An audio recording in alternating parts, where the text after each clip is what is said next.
Atara wilujeng ingkang sami ora wo ingkang rawuh biki anyane sepo kita ora mati miyos nabi panutan nabi Muhammad nabi kang pungkasan kang pernata para manungsa ingkang metang kita supaya ngetoi dosa timur matahari mulai berjaya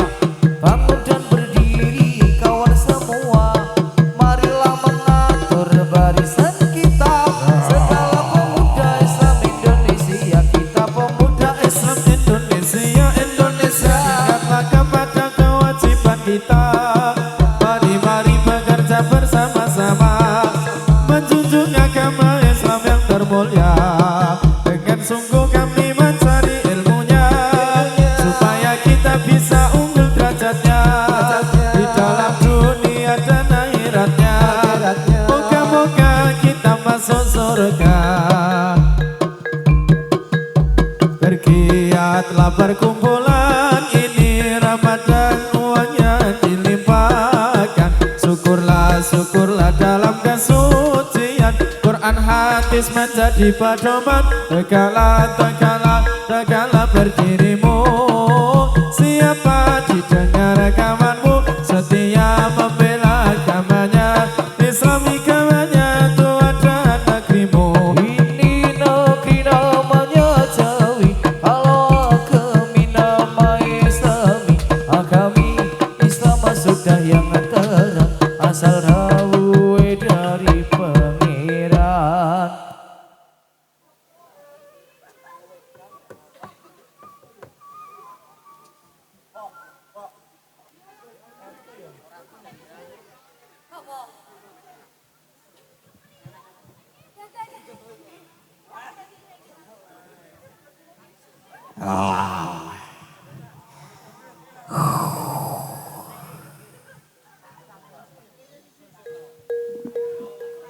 Panase nang alun-alun dene yupe nang kulon omah ayune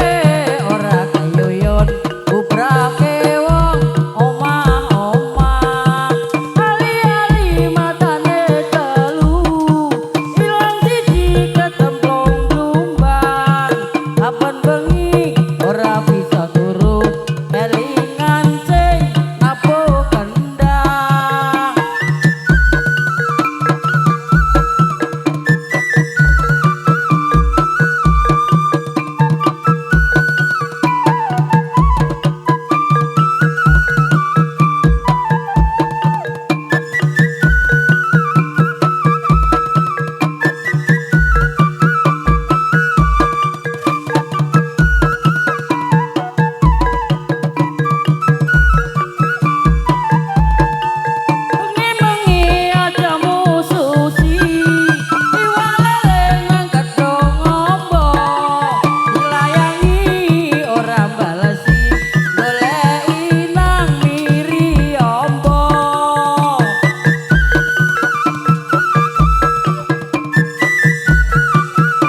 kicil-kicil